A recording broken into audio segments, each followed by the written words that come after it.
Sinabi sa banal na kasulatan, "For God so loved the world that He gave His only begotten Son."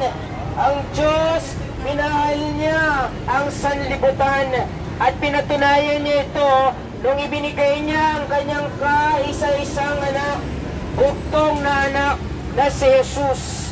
Si Jesus ay nagkatawang tao. Siya ay Diyos anak na nagkatawang tao, nabuhay ng matuwid dito sa lupa. Bakit? Kasi hindi mo kayang mabuhay ng matuwid. Walang sino mang tao ang maaaring mabuhay sa mundong ito nang walang kasalanan.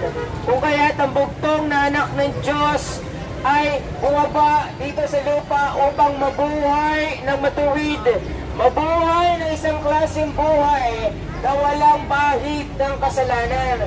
Upang ang sino mang manampalataya sa Kanya ay magkaroon ng kapatawaran sa mga sala. At ang kanyang katuwiran ay maaari niya itong ibigay sa sino mang sumampalataya sa Kanya. Mga kaibigan, kung hindi ipinagkait ng Ama ang Kanyang kaisa-isang minamahal na buktong na anak sa atin, kung ayaw mong maniwala kay Jesucristo, huwag kang magtaka, hindi magiging magaan sa iyo ang Diyos Ama sa oras ng iyong kamatayan. Ang sinasabi ng Biblia, "He that believeth on the Son hath everlasting life."